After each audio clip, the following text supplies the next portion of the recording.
Okay, so Manhands and Meatloaf, episode 17.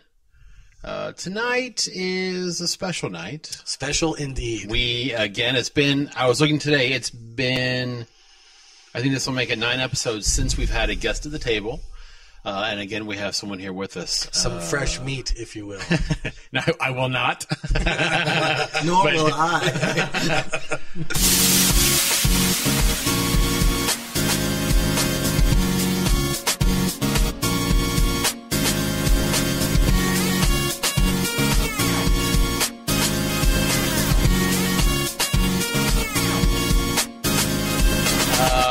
I will let you handle introductions, and I believe you prepared a welcome gift for We're gonna our lead friend. with that. I think we'll lead with it, yeah, Okay, because very I good. thought we'd go light because we have a couple of heavy things to talk about. Not heavy, but, churchy Okay. stuff. All right. So. Our guest this evening is Robb Blackaby, That's right. a friend of Manhands and Meatloaf, and a friend personally. For years, really. For years. Long-time friend of the loaf, yeah. There you go. Anyway, Robb has much to offer us. What kind of introduction can we give the man who's done everything? There's really no way The man who's done everything. That's right, yeah. It's a fool's errand. That's why I left it to you. I know better. So This is quite a setup.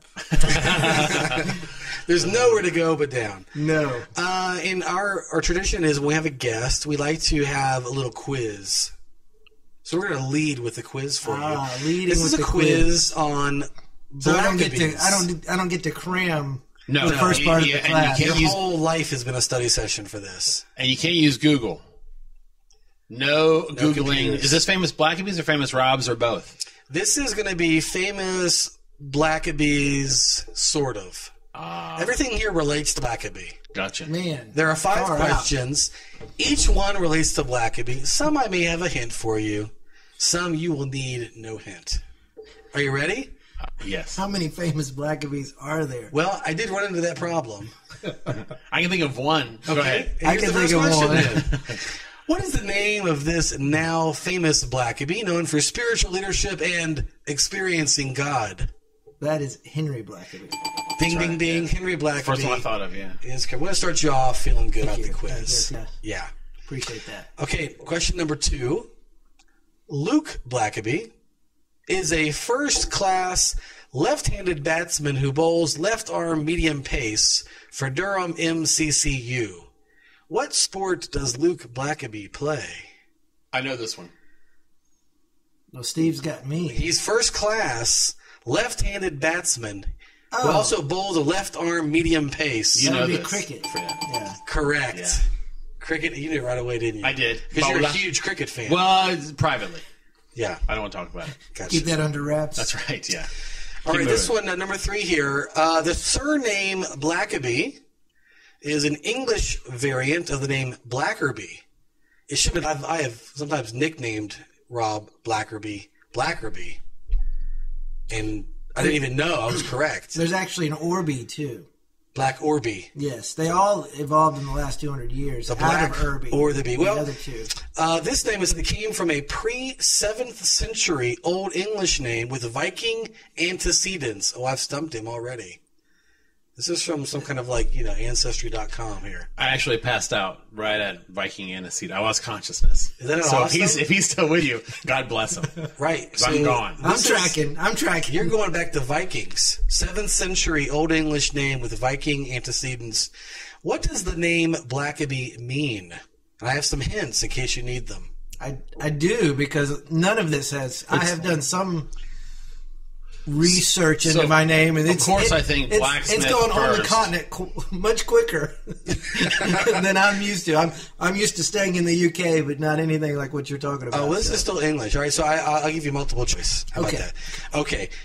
Is it A, Black's Lake? Is it B, the Black Bee? Sorry, I giggled on that one. Is it C, Black's Hill? Or is it D, Black's Farm? Oh, it's Black's Farm. You're correct. Attaboy.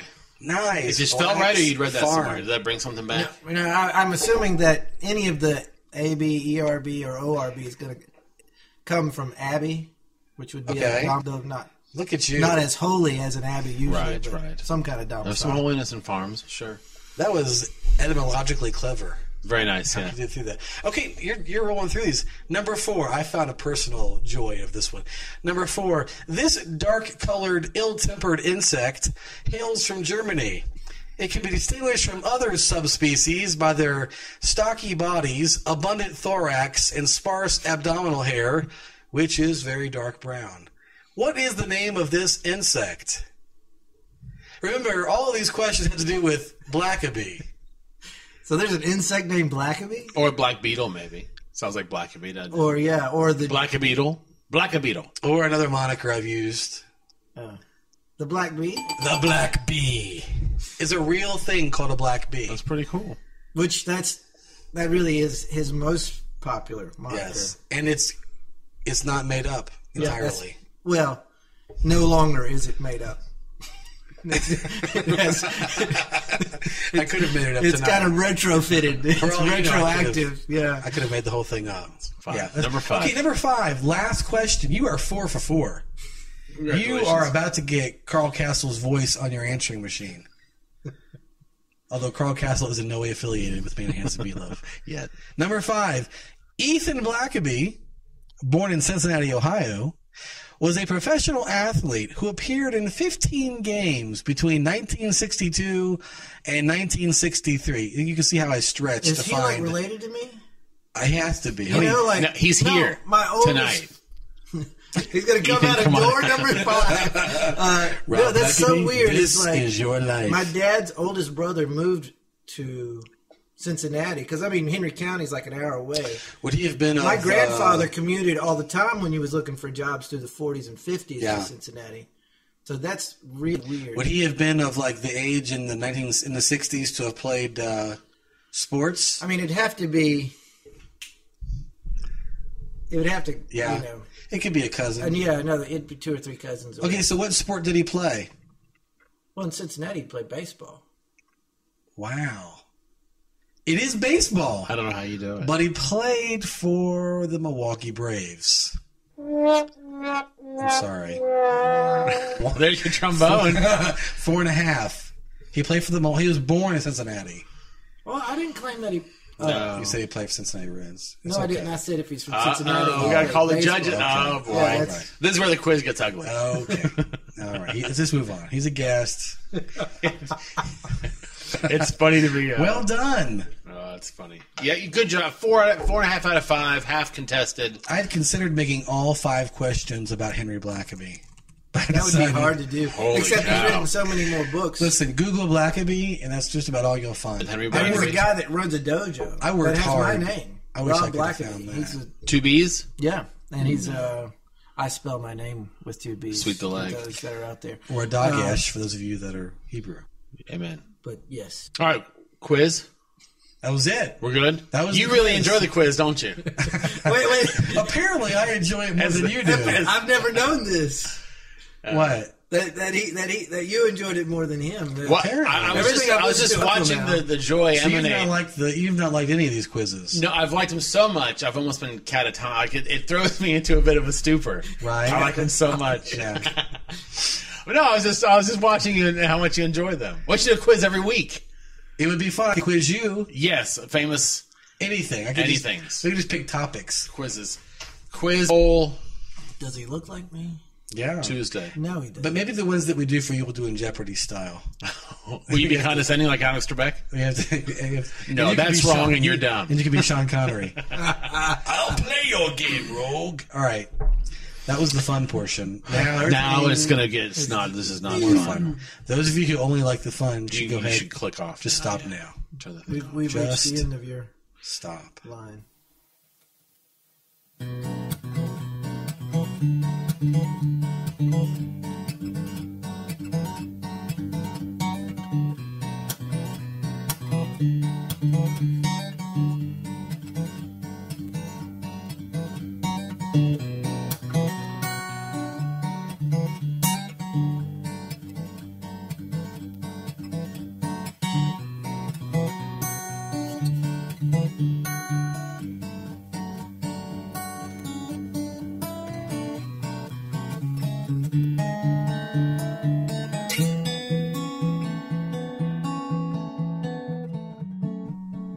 want to talk about this, though? Have you been letting it I guess stew a little bit? We have to now, I guess. We can do it in quiz form. So, Very last nice. week I was reading, where did I find this? Probably Facebook. Probably found a link on Facebook. It's to, Really? yeah. I'm surprised that you would find this on Facebook. Seriously. Yeah. I'm trying to think what the chain was. I'm trying to, as I've discussed here before, the people on my Facebook, what do you call it, or my stream, or I guess it's my friends. Sure. They make me crazy. Say A lot whatever of you want, yeah. present company excluded. Some of my friends make me crazy because it's all founding members of the NRA. But anyway, so I have some new people that I'm following, whatever. Oh, I need to look and see who you're. I could use some new people. Yeah, link to this article. I'll just read I think it's on a website called lordacton.org, I think. I'm not sure. Anyway, here's the title of the article. The New Legalism, Missional, Radical, Narcissistic, and Shamed. So when I saw that title, I thought first of you. Because you're narcissistic. Because you're narcissistic. No, because no, I don't even know how to respond. no. Seriously, here's why. Because missional, Okay. I know, is not just the word, but the idea of a missional church or missional movement and evangelical, whatever. Something I've heard you talk about a lot. Okay. So I thought, oh, that's like, Mike's neck of the woods. Let me see what this is all about. And as I read it, I thought, holy cow. So then I shared it with you, and Rob, I believe you saw the share and read it as well, yes? I think Mike responded to you with my... Oh, I yeah. included him in a tweet and said, Yeah, and then I think a pastor from somewhere out you of included state. me. Now I'm looking here at the history. You included me on the first one. So here's the base. Let me just do the real kind of broad idea. Yeah. I want to hear what you guys have to say because I'm really curious to know. Give us the abstract. And also, too, Rob, we should say, if I may be Please so do. bold, also a former minister or vocational minister, still a minister. We're all still ministers. Put your foot in your mouth. Is that bad? I don't know if that's bad. Listen, I'm so out of the game. I have no idea what's right and what's wrong. So forgive me. You want to clarify what I said? Call him Bishop. Okay. That would be. And I forgot to kiss the ring. I always get Former nervous. vocational is good. Is that fine? That works for me. Like I like. had no problem with any. Oh, of that. I have to say. Let me stop and say this. Last episode we talked about a church, right? Finding a church. Okay. Remember that? Okay, I asked let you me about go on finding a church. record that I'm 2 behind. You 2 episodes behind. Yeah, so I'm sorry. It's okay. You can go. Just anytime. mute his mic for the next Yeah, minute. you can go ahead and. It's just been a busy week. I've That's been like trying 5 to for catch fighting up. here at the table. You need to take 5 minutes, just listen. But the last episode, I asked you about, what should I look for in a church, or churches in this town don't fit my. Yes, and what What kind do of you look for in a things? church? That's right. Well, blonde. Well, I'm church shopping. I'm just blatantly church shopping. I was asking you about, is that okay? Do people agree with it? Which kind of things are deal breakers? What's important, and which right? kind of- So just an update. I visited a church. Personality. Yes, I visited a church with the kids. Went with the kids. Got to do some recon. Yeah. And I liked it here in town. Cumberland Presbyterian. Okay. Yeah, it was nice. So we'll try again. I'll let you know. We've only been once. We're going to take Sure. it back this Sunday, and we'll see. Well, now you've kind of put some pressure on them, right? Because I've said it out loud. Because I'm sure they're listening to the It's gotta get podcast. back to I him. was saying, I They like promise. it. If someone from Cumberland Presbyterian actually hears this, I don't know what I would do, but I'll think of something crazy and I'll do it. Don't follow him on Twitter, though. S.J. McClure. I'm so lonely on Twitter. Go back to the article now. Narcissism. So anyway, yeah, good point. So basically this guy says, in essence, we have all these buzzwords, all these young Christians who have been, in a way, told that they have to do something great with their lives. Yeah. And Radical, they need to something move radical. right. They need to move to the city, go to a missional church that has this burning purpose for missions. They're local missionaries in their area, and if it's not huge and amazing, if they're not living radically, then they're kind of wasting their time, wasting God's time, whatever. So the basic thrust of the article is whatever happened to just to loving God and loving folks. Okay. Mm-hmm. So that having been said, Rob, you're a guest at our table. Go. Well, I mean, Initial reaction? my initial reaction is I agree with the critique that quite often there is a culture out there that sets up, whatever you want to, and that's not just vocational ministers, but it's any Christian, that sets them up for a greatness that is perhaps not to be attained to. It implants, I mean, ambition is a loaded word. I don't mean it that way, but expectations. No, yeah, sure. That are hard to realize, and even perhaps, a rabbit trail into frustration. Yeah, that's an odd way to say it. But I would also say I'm a little concerned with the way the dude sets up his own. I mean, what he would juxtapose against that critique. Which is? And we can get into that now. By that you mean to say, what's wrong with just getting married, having kids, paying your bills? Well, I mean, I think he's. I mean, for me, the blog trades one worldview for another without really doing enough deconstructing about either one of them to be as authentic as he's calling out the radical missional people to be. Does that make sense? Yeah, I think for me there were two things that I thought we might discuss. One, I want to read a passage in a second about the personal part you mentioned about the blog, or yes, the actual blog. Okay. And then the second part, read the Bible. Is that what you said? Anytime you say I want to read a passage, a section of the text. That still could be the Bible. Still, yes. One part he deals with people. Okay, and the second part, especially if you read the comments, we can post a link on the Facebook That'd be great. page. Yeah, which I did not read the comments. I didn't read the comments took this article somewhere completely different than I was expecting. Yeah, the comments were really. I read the first initial ones, and it ranged far afield, and he just gave up. It looked like. I mean, he responded to several detractors. Right. Pretty harshly. I mean, not mean, but just addressing the blog, addressing the issue. And then it went so far afield, I think he just kind of let it go. The critique, and we can come back to the other point, the critique in the comments, and I didn't get this from the article, was that he was somehow advocating, a shift away from being missional. Right.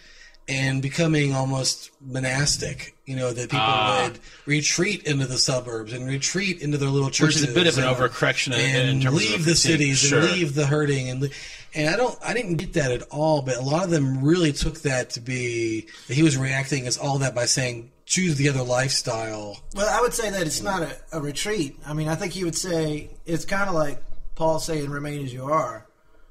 If you're not in the city, don't go to the city. That's the way I read the blog. Right. In some ways. Well, and if you're not in the city, there's something wrong with you. Right. There's nothing wrong with being a Christian in the suburbs. More precise, yeah. Well, here's the thing. Well, go ahead. This is the thing that really impacted me. The passage. That I thought, I guess my takeaway. I like it. Okay. He says, I continue to be amazed by the number of youth and young adults who are stressed and burnt out from the regular shaming and feelings of inadequacy if they happen to not be doing something unique and special. Yeah. Today's millennial generation is being fed the message that if they don't do something extraordinary in this life, they are wasting their gifts and potential. The sad result is that many young adults feel ashamed if they settle, in quotes, into ordinary jobs, get married early and start families, live in small towns, or as 1 Thessalonians 4:11 says, they aspire to live quietly and to mind their affairs and to work with their hands. For too many millennials, their greatest fear in this life is being an ordinary person with a non-glamorous job, living in the suburbs and having nothing spectacular to boast about. That last part was like a punch in the gut. How so? Like it woke you up and made you say yes. I absolutely identify. Oh, totally. Yeah, having gone through a Christian college, through a seminary, and you're kind of taught all about your exceptionalism. And I think I commented about, being one of these Lake Wobegon Christians. Right. Where we're all told we're above average. Right. And the fact is that, by that very definition, we're not all of average, right? Right. Average. And so, one of my greatest fears in life, leaving seminary, going into ministry, was that I would be an ordinary person. Sure. With a non-glamorous job and having nothing spectacular to boast about. You know what comes to mind? Let me stop before I forget, not to cut you off. This reminds me of a little bit? Say it. The conversation we had, I believe this was away from the table, and this might be a conversation you guys have had as well. If so, you can help me along a bit. The lady from the TED Talk. Yes. Who talked about how the freest, correct me if I'm getting... Speaks about shame. Yeah. Who the freest people, or the people who are most finally at peace with themselves, are those who are willing to admit, and who readily admit eventually, that their lives do not turn out the way they thought they would. Is that about right? Yeah, Brene Brown. Right, okay. So it makes me think of that in a way, because I can relate, too, in the sense of I remember... thinking that there would be certain things that I would have done by a certain point. Right. And then when I didn't, and I don't know, I never really thought about it being a message that was fed to me by the folks who were advocating my faith, but it makes sense to me now in a way. Going all the way back to youth group, talking about setting your world on fire, and yada, yada, yada. But to me, I think this hit me more for others than for myself, only because I've come so far from where I thought I was going that I've had time. Yeah, I've had to do that a bit. I mean, I have to face almost every day on the commute in a way. Literally, not being glib about it. I have to face the reality that I am not exactly where I thought, I'd put in, life's Google Map app, so to speak. I think all three of us have probably talked about the reality, that you kind of get dared to dream, right? To use the quote, and you're pumped up. I mean, dream bigger, Right. And then some sense of reality hits, and you're either left with, I'm an utter failure, Right. Or maybe that wasn't the direction I should have gone. That's right. I'm not saying we should be teaching people to think ordinary, right? You're teaching kids, you're not that special. Don't get too big for your britches. I'm not saying that, but there should be something where the glam jobs are the only ones that receive some kind of affirmation. Right. Not the only That's ones. probably a better way to say it. Yeah, and it makes me think we should change the way we describe. Because I think he talks about this, changing our understanding of vocation. Yeah. Right. Because I think the idea is that whole glass, that cup of cold water or a cup of water, whatever. The whole idea of any job, any action really can be sanctified by the manner in which it's done or the context in which it's done, whatever it may be. So that the person, the father who, or the young father who works late at a quote-unquote regular job, right, who comes home to his family and loves them the best he knows how, is doing as much work for the kingdom as Anne Stanley's third assistant, running the youth outreach program. You know what I mean to say? There can be something very beautiful about ordinary. Exactly, sure. Yeah, I mean, there can be something very beautiful about that, about a guy who loves his kids and is providing for his family. And that's not to say where the commenters for this blog went was, that guy's not doing enough for the kingdom, that guy's given up on his calling. And I think we have to hold both of those things in tension, this idea of calling, to go out and do, but also this idea that, that maybe it's different than maybe how we pictured it in our dreams, Yeah. We've kind of joked about, how do you measure anointing? Well, if you have a second service, or that's right, you have your book published yet, or that's right. We set up these things that to have made it, to have said, hey, I'm a success. I'm curious. Each denomination has their own little points that they say. Well, I wanted to ask you. Okay. Before you don't ask, I'm curious. You work in, if I can say it, you work in academia. You can please feel free to say. So I'm curious if I don't know how this connects or not, but I was just thinking about how, for better or for worse, academia itself is built on the idea of sort of ever upward. Right. People rank higher than other people. And I'm curious, in your observation, have you seen examples of folks who have every right to claim this sort of amazing status, but who have found the grace to see everybody as sort of amazing in their own way, if they don't have a PhD or an MD, whatever it may be? Do you know what I mean to say? Right. What's that experience like for you? I'm curious.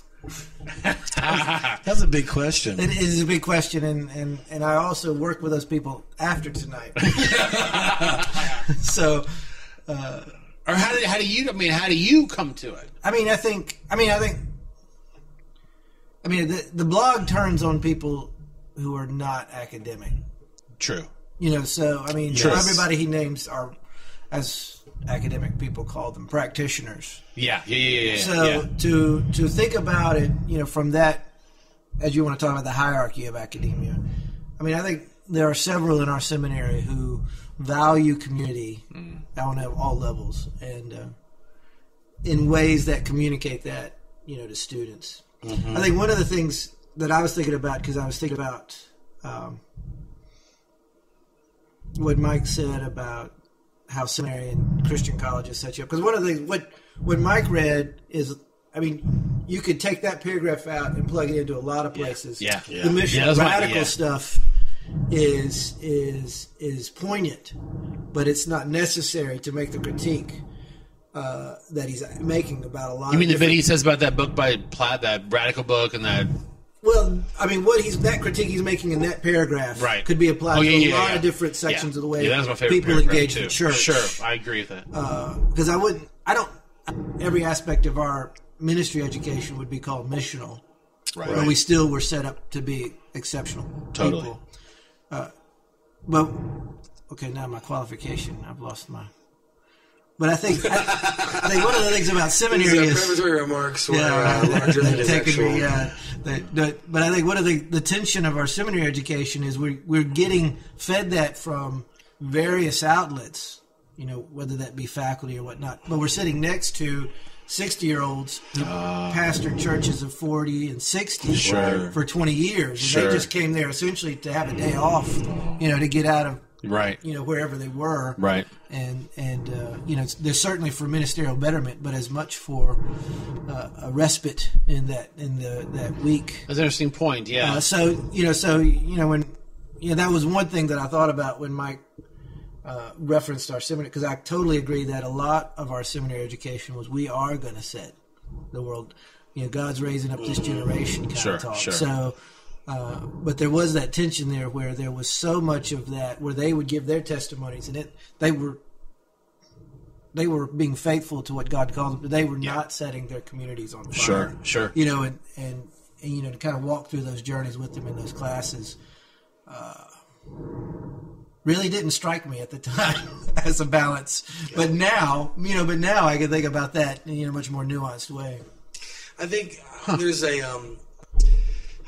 read this a review of this book right after reading this article, so it connected these things for me. And I haven't read the whole book, nor do I know what this quote is in context, right? But I think it fits there. The book is a prototype. Jonathan Martin has published it, and there was a quote there someone read. I'll read part of it here. He says, "Obscurity is where God sends all of his favorite sons and daughters." Oh, I read, yeah. And our society tells us that if and when we get there, the job or position or degree we've always wanted, the notoriety we've always dreamed of, that's when all the important stuff will start happening. Not so. All the good stuff happens in obscurity. And that, I think, is exactly the opposite of probably leadership training and all kinds of other things that people are generally getting from the Christian evangelical world. Right. And I think especially where this article is teeing off on are these kind of radical missional people. Right. Which I want to get to next, who are saying, if you're radical enough and missional enough, it's going to be so awesome. Everybody's going to see it, and they're all going to want to. And you'll be the guest speaker at Catalyst, and you'll be the guest speaker at this thing, and your book will be, And I don't think any of us really buy it that the good things happen in obscurity, nor do we want to believe that. Right. But I think most of us find ourselves there. Yeah. And so there's something there has to be, I think, redeemed. Again, that there can be very beautiful things in the ordinary. I don't know how you teach that. That's not very inspiring, is it? That's kind of what I thought. My immediate thought when you said that was it doesn't make for good TV. No. Right? You can't, I think about, have you read either the article references or mentions the book by David Platt, that radical book? I have not read it. I've read parts of it. Have you read it, Rob? I've not read it. Have you read that? I just read the Bible, really. That's where I book. stick. That was the passage he was going to read. Francis Chan, That Crazy Love. Did you read that one? I haven't read that one either. Okay, so that one I did read. But I was thinking, it's fine, and I agree in some sense with what the guy in the article says, that we're being told this idea that, you have to be completely sort of, radical, and you have to go above and beyond, and he says, basically, it's a well-intentioned attempt to address lukewarm Christians in the suburbs, however, misses radical ideas and Jesus' own teachings like love, right? So it just kind of misses. But I was thinking how Francis Chan's book, it starts out as this book. People like it, and all of a sudden, in the Christian consumeristic community, it becomes... There's bracelets and DVDs and Bible study sessions, Crazy Love TV, T-shirts. Yeah, probably a Crazy Love. Chaz it. But don't. Chanfront. Let me Chanfront. I mean, here's the odd thing: is I don't think these guys are doing bad things. No. Sure. Shane Claiborne as well. Well, and I like what they're doing, but again, we have to resist the urge, of trying to make it a formula. Well, and, and I also think, if you were, I think we mash things that they're they're not putting out there right. together. Because I don't think that everybody is looking for everybody to be the next speaker at Catalyst. Right. You know, I mean, when one guy writes X book and another, girl writes Y book, mm-hmm. When we put those ideas together, I don't want to talk about authorial intent there. Well, I think you're probably, does that make sense? Yeah, but I think you're probably just a better person than me, because I do want to put him, like, to me, my problem is, because I see it, I'm painting too broadly here. But that's part of the baggage I bring from what I've been, you know what I mean? So from what I've been through. Because I think you're probably right, but I don't want to be quite so gracious. Because what I was curious about is, I really appreciated his willingness to kind of, because it's hard to call out the latest thing in Christianity sometimes. It's hard to say, hey, listen, let's just be careful of this. And maybe he goes too far. Maybe I'm not sure. But it is interesting to me, I think as a movement, so to speak, in this country, we are constantly looking for the next big thing and that thing that's going to work just right. Yeah, and he mentions how competitive this gets. Another one of those things exists. This kind of turns into who's more missional, who's more radical, right? Who's a better hipster for Jesus is what I keep thinking about. Well, and I think that's one thing that's going on that's not acknowledged in the blog is the ease in which the church, on any level, by any means, whatever culture they're adopting, they're immediately adopting the culture, right. The greater culture. Right. Because, if it's in the South, we're old-time Pentecostals or old-time Baptists. Right, sure. But even the missional guys are wearing, right. Toms and stuff. Totally. No, I'm not against Toms, love Toms. But, we'll take free shoes, Blake, if you want. But I think, one of the things that we have to recognize, and this is, my initial point about worldview versus worldview is his critique can be applied to a lot of things because... Oh, that's fair. And even what he's arguing for, which he doesn't really say very explicitly, but even what he's arguing for is just another, can be construed as another enculturated way to talk about church. Sure. So that's... But in some ways, I wonder if that almost proves his point in a sense, that it's so hard to get it right.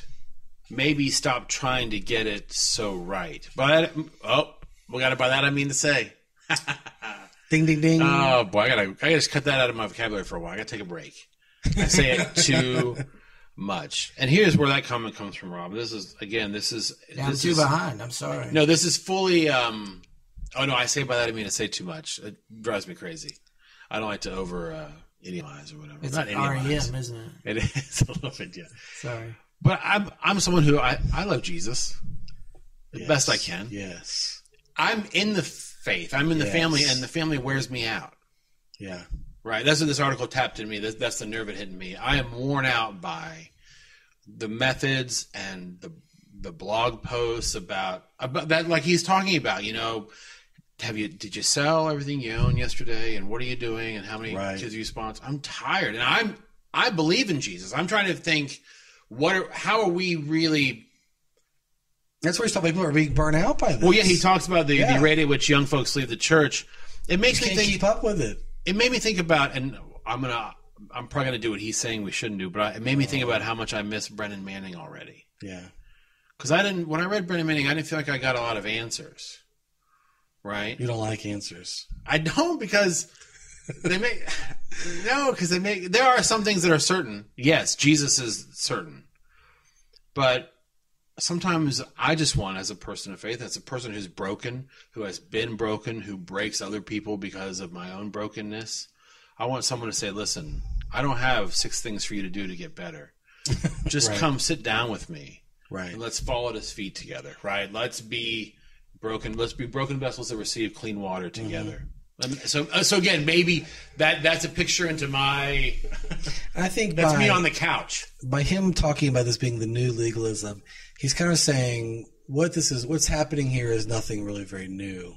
We have a name for it. It's called, and this is true. Sure, I mean, even some of this radical missional stuff is picking up habits from the old system, right? I remember being at a conference last November, right? The Epic Fail Pastors Conference. And there were several kind of hipster pastors there and some not so hipster.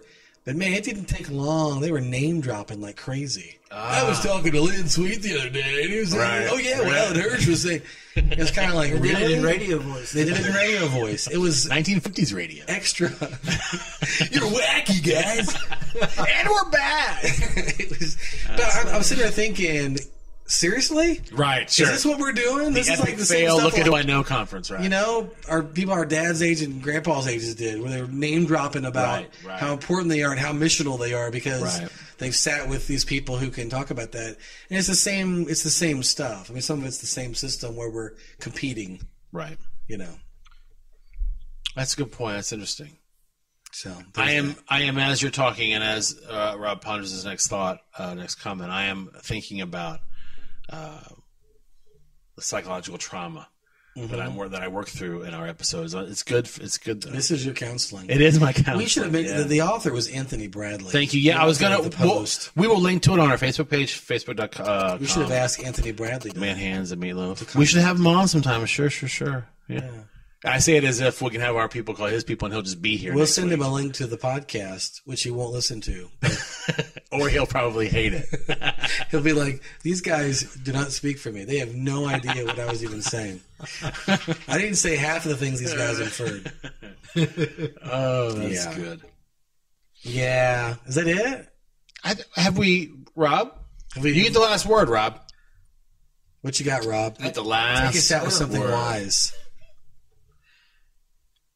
Okay, it was too much to ask. Yeah, wasn't that was it? a lot. Yeah, the setup from the beginning is pretty heavy. That was a lot of pressure. I think one thing. Just say it. One thing that I think also happens, and we talk about the 24-hour news cycle. We also have the 24-hour, hip Christian cycle. Everything's getting caught up by everybody else. Every term and every phrase, and I think Every great blog post is getting retweeted. exactly. And so, like with even with this, I think the way that he's using missional is caught in a semantic vortex because even 3 or 4 years ago, missional was nowhere near as grandiose a term. Good point. Sure. as, Yeah. And so Nor is mainstream. Now everyone's missional. Like even like denominations. right, they're adopting it Like ours. as adjectives. Talk about how missional they are. But nothing's different about what was happening, Yes, now or I am a Church 20 of God years minister ago. as well. Ours, yes. But I'm saying they adopt those terms now, but it's like, what does that mean? Was there really a change or simply cosmetic change? And then now what does the term mean because of the cosmetic? Who gets to be Webster's dictionary? Who is Webster now? And what's the end game? Why would you do it? Right. It's like because it's cool to do it. There you go. Yeah. Right. That's what everybody's doing. I know, but it just makes me crazy.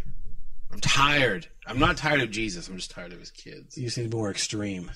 I need more missional. That's what I need. You need more. I need more. I need to Double go down. The problem is I'm pressing in or through, and I'm almost there. Yeah. It's that wall. If you could just press on a little bit more, then I would feel that release. Yeah. Hold on. Yeah.